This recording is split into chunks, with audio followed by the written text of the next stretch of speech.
Halo guys, selamat pagi. Kami dari kelompok narasi akan mempersembahkan video pembelajaran yang berjudul Pemahaman mengenai tahapan penulisan karya ilmiah dan contoh karya ilmiah. Selamat menyaksikan. Oke, sebelum masuk ke materi, alangkah baiknya kita memperkenalkan diri masing-masing nggak sih? Di sini, yang pertama, anggota kelompok dari narasi adalah yaitu saya sendiri, Wahyu. Setelah itu ada Ngurah, ada Gian, Mori, Mirah, Indriani, Ida, dan yang terakhir ada Mahesa. Oke, baik, kita akan lanjut ke materi. Di sini, kelompok narasi akan membahas tentang pengertian karya ilmiah dan apa sih pentingnya karya ilmiah, dan juga jenis-jenis karya ilmiah, dan yang terakhir itu adalah tahapan pembuatan karya ilmiah. Oke, kita akan masuk ke pengertian karya ilmiah. Karya ilmiah adalah sebuah dokumen yang tertulis didasarkan pada hasil penelitian dan analisis mendalam tentang suatu topik. Tujuannya adalah untuk menyajikan informasi baru atau perspektif baru yang didukung oleh bukti yang sahih dan metode yang jelas. Karya ilmiah harus disusun secara sistematis dan logis agar bisa dipahami oleh pembaca. Oke, selanjutnya kita akan masuk ke pentingnya karya ilmiah itu sendiri. Karya ilmiah berperan penting dalam penyebaran pengetahuan, memungkinkan hasil penelitian untuk diakses oleh komunitas akademik dan masyarakat luas, serta mendorong perkembangan ilmu pengetahuan dan inovasi. Penulisan karya ilmiah juga berfungsi sebagai sarana pengembangan kemampuan berpikir kritis dan juga analisis, serta menjadi media dokumentasi resmi atas temuan penting yang dapat dijadikan referensi untuk penelitian di masa mendatang. Oke, kita akan masuk ke jenis-jenis karya ilmiah. Yang pertama itu ada artikel ilmiah, di mana bentuk tulisan yang diterbitkan dalam jurnal atau majalah ilmiah biasanya melaporkan temuan penelitian yang spesifik dan ditargetkan untuk pembaca akademik. Yang kedua itu ada skripsi, tesis, dan disertasi, yang dimana karya ilmiah ini ditulis untuk memenuhi syarat kelulusan pada tingkat S1, S2, dan S3. Karya ini biasanya lebih rinci dan mendalam, mencakup seluruh proses penelitian dari awal hingga akhir penelitian. Yang ketiga ada makalah seminar. Karya tulis yang disajikan dalam sebuah seminar atau konferensi ilmiah seringkali menjadi awal dari diskusi yang lebih luas dan juga mendalam. Yang keempat ada buku ajar. Karya ilmiah dalam bentuk buku yang digunakan sebagai sumber belajar dalam pendidikan, berfokus pada satu topik atau bidang studi yang diajarkan. Oke, sekarang kalian sudah tahu kan jenis-jenis karya ilmiah? Saatnya kita masuk ke dalam tahapan karya ilmiah. Yang pertama, itu ada pemilihan topik. Peneliti perlu memilih topik yang menarik dan memiliki relevansi dalam bidang yang digeluti. Topik yang dipilih harus cukup spesifik agar dapat diteliti secara mendalam. Yang kedua, itu ada perumusan masalah. Setelah memilih topik, langkah berikutnya adalah merumuskan masalah penelitian yang lebih spesifik. Ini akan menjadi fokus utama dari sebuah penelitian itu sendiri. Yang ketiga ada penelitian awal. Langkah ini melibatkan penelitian terhadap literatur yang ada untuk memahami konteks penelitian dan temuan sebelumnya, mengidentifikasi area yang belum diteliti atau yang memerlukan penelitian lebih lanjut yang akan dijadikan fokus penelitian. Yang keempat itu ada pengembangan kerangka teori. Penelitian memilih teori-teori yang akan menjadi dasar dalam penelitian, memastikan bahwa teori-teori tersebut relevan dengan topik yang dipilih. Yang kelima, ada penulisan pendahuluan. Pendahuluan memberikan latar belakang tentang topik penelitian, tujuan penelitian, manfaat penelitian, metode penelitian, dan menjelaskan mengapa topik tersebut penting untuk diteliti. Yang keenam, ada tinjauan pustaka. Peneliti meninjau kembali literatur yang relevan, memberikan ringkasan dan analisis terhadap karya-karya yang telah diterbitkan sebelumnya. Berdasarkan literatur yang telah ditinjau, peneliti membentuk kerangka teori yang akan mendasari analisis dalam penelitian ini. Yang ketujuh, ada penulisan hasil penelitian. Data yang dikumpulkan selama penelitian disajikan secara jelas melalui tabel, grafik, atau diagram yang relevan. Hasil dari analisis data diuraikan untuk menjawab pertanyaan penelitian yang ditetapkan sebelumnya. Yang kedelapan itu ada penulisan pembahasan. Peneliti membahas implikasi dari hasil penelitian, mengaitkan temuan dengan kerangka teori yang digunakan, Peneliti mendiskusikan bagaimana temuan penelitian dapat diterapkan dalam konteks praktis atau teori yang lebih luas. Dan yang kesembilan, itu ada kesimpulan dan juga saran. Kesimpulan memberikan rangkuman dari temuan utama dan bagaimana temuan ini menjawab pertanyaan penelitian. Peneliti memberikan rekomendasi untuk penelitian di masa mendatang atau aplikasi praktis dari hasil penelitian.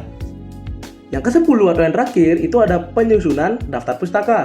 Semua sumber yang digunakan selama penelitian dicantumkan dalam daftar pustaka dengan format penulisan yang benar.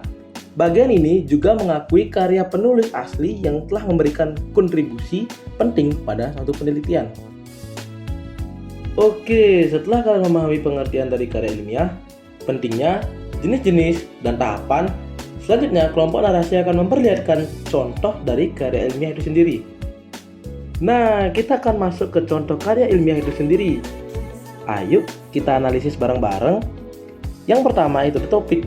Topiknya adalah penerapan pendidikan karakter disiplin dan tanggung jawab siswa di SD Negeri nomor 13, 1 Muara Bulian.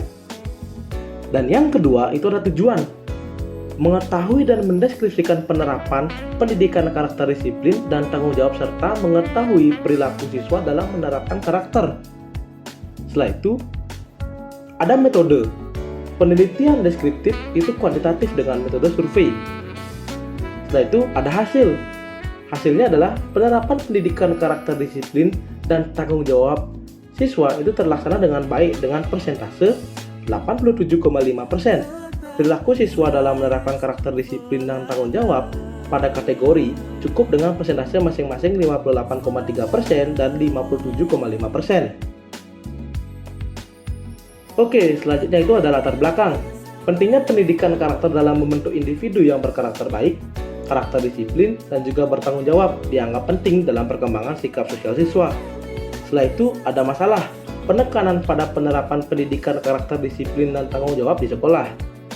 Setelah itu ada tujuan penelitian, mengetahui lebih jauh penerapan pendidikan karakter disiplin dan tanggung jawab yang telah dilaksanakan di sekolah. Oke, selanjutnya itu ada tujuan penelitian, mengetahui lebih jauh penerapan pendidikan karakter disiplin dan tanggung jawab yang dilaksanakan di sekolah.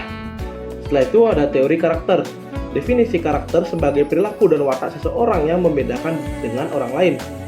Setelah itu juga ada pendidikan karakter, usaha yang dilakukan oleh sekolah bersama orang tua dan juga masyarakat untuk membantu anak-anak dan remaja agar memiliki sifat peduli, berpendirian, dan juga bertanggung jawab.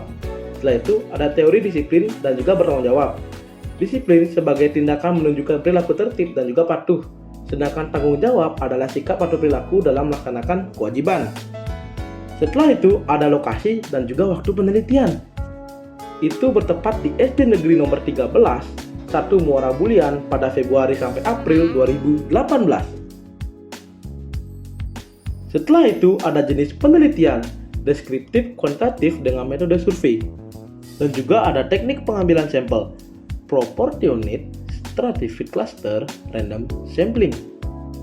Dan juga ada teknik pengumpulan data, wawancara angket, dan juga observasi.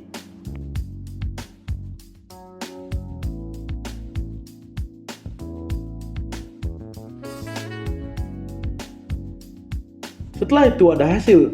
Penerapan pendidikan karakter disiplin dan tanggung jawab terlaksana dengan baik 87,5%. Setelah itu ada indikator penerapan, program pengembangan diri, kegiatan rutin, spontan, keteladanan, dan pengkondisian. Setelah itu ada indikator penerapan lagi dalam mata pelajaran, ada silabus, RPP, dan kegiatan pembelajaran. Setelah itu yang terakhir ada indikator penerapan budaya di sekolah, ada budaya di kelas, di sekolah, dan juga di luar sekolah. Selanjutnya ada kesimpulan utama. Penerapan pendidikan karakter disiplin dan tanggung jawab di SD Negeri nomor 13 1 Muara Bulian terlaksana dengan baik dengan persentase keberhasilan masing-masing 87,5%. Yang kedua, ada perilaku siswa. Siswa menunjukkan perilaku disiplin dan tanggung jawab pada kategori cukup dengan persentase 58,3% dan 57,5%. Setelah itu ada penekanan. Penulis ingin menonjolkan bahwa meskipun penerapan program pendidikan karakter sudah baik, ada ruang untuk peningkatan dalam perilaku siswa yang masih berada pada kategori cukup. Setelah itu, ada saran untuk sekolah, menekankan pentingnya penguatan program pendidikan karakter terutama dalam meningkatkan perilaku disiplin dan tanggung jawab siswa. Setelah itu, ada juga saran untuk guru, mendorong para guru untuk lebih aktif dalam memberikan contoh dan membimbing siswa dalam menerapkan karakter disiplin dan juga tanggung jawab. Serta ada saran untuk orang tua, mengajak orang tua untuk turut serta dalam mendukung penerapan pendidikan karakter di rumah. Dan yang terakhir ada saran untuk penelitian lanjutan, menyediakan rekomendasi untuk penelitian lebih lanjut yang dapat menggali lebih dalam mengenai faktor-faktor yang mempengaruhi penerapan dan efektivitas pendidikan karakter. Baik, karena video pembelajaran dari kelompok narasi sudah selesai, sebelum aku menutup video pembelajaran pada hari ini, izinkan aku memberikan satu quotes untuk kalian, yaitu, gagal itu urusan nanti, yang terpenting kita berani untuk mencoba. Sekian dari kelompok narasi, terima kasih dan sampai jumpa lagi. Bye-bye.